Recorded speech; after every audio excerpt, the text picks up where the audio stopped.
presque 20 ans, nous avons connu 2 alternances exemplaires dans le processus qui nous ont valu une grande estime à travers le monde. Il faut cependant regretter que depuis 2000, l'espoir suscité n'a laissé place qu'à une grande désillusion dans le management des affaires publiques. Jusque-là, le constat qui s'offre à nos yeux se passe de tout commentaire. Les Sénégalais savent plus sanctionner un régime qu'élire un président à la hauteur des attentes et des enjeux du moment. Ce 24 février sera une date historique, un rendez-vous à ne pas manquer.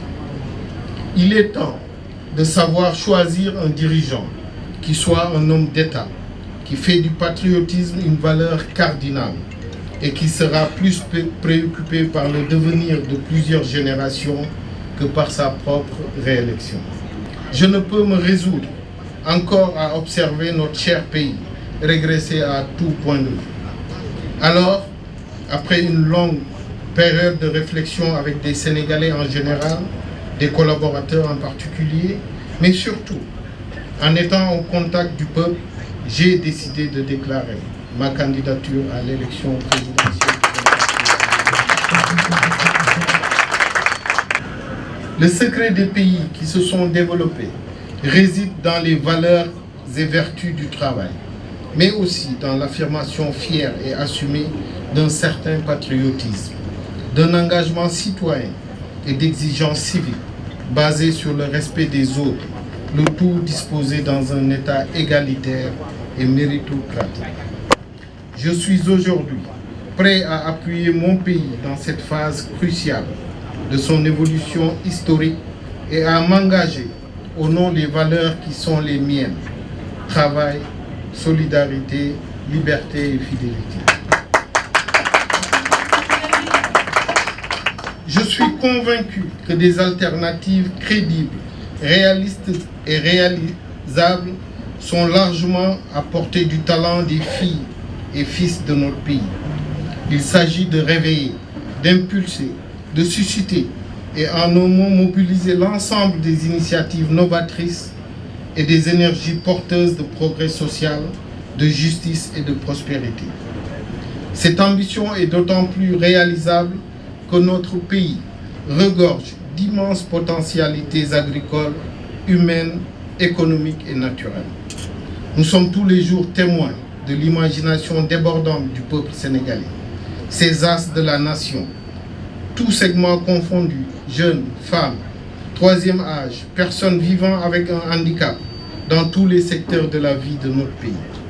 Autant de situations qui pourraient faire désespérer de notre capacité de sortir des ténèbres, mais constituent néanmoins autant d'espoir et de germes susceptibles de servir de rampe de lancement pour l'éclosion d'une vitalité, source de développement.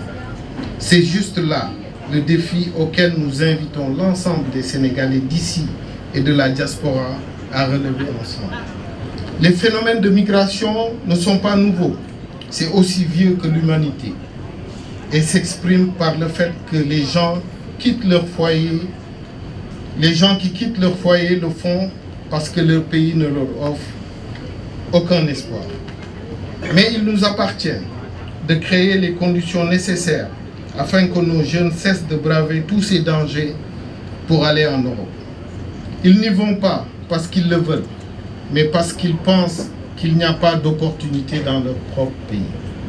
Nous devons nous développer nous-mêmes et remédier à cette situation. L'instauration d'une culture partagée de résultats, de qualité et d'excellence constitue la seule garantie d'une gouvernance publique efficace et efficiente devant mener notre pays vers un développement durable et harmonieux. Loin de nous l'idée de rejeter tout apport de nos partenaires techniques et financiers, mais il est temps que notre pays accède à la souveraineté économique. Pour ce faire, nous devons mobiliser l'ensemble des opérateurs économiques, entrepreneurs, chefs d'entreprise, capitaines d'industrie, pour se donner les moyens de notre ambition. Mes chers compatriotes, la satisfaction des besoins des Sénégalaises et des Sénégalais doit être une priorité absolue, la seule qui vaille. et mobilise toutes les énergies. Nous ne serons en guerre contre les intérêts d'aucune personne ou corporation. Nos seuls ennemis seront la pauvreté, la malgouvernance, la corruption, la déchéance des mœurs et tous ces fléaux qui délitent notre société. Notre pays a assez souffert des querelles politiciennes qui gangrènent son dynamisme économique et la quiétude des citoyens réputés pour leur légendaire pacifisme. Il est donc temps de conjuguer les efforts pour le développement de notre pays. Je suis convaincu que le développement économique et social du Sénégal tient d'abord à la volonté politique, aux compétences et à l'éthique. C'est pour cela que nous allons mobiliser toutes les compétences pour un Sénégal prospère. Mon ambition, c'est de donner à chaque Sénégalaise et à chaque Sénégalais les moyens de réaliser ses rêves dans un respect des valeurs qui sous-tendent notre société. Je vous réitère mes remerciements pour votre présence et vous délivre le message de ma candidature à l'élection présidentielle du 24 février 2019.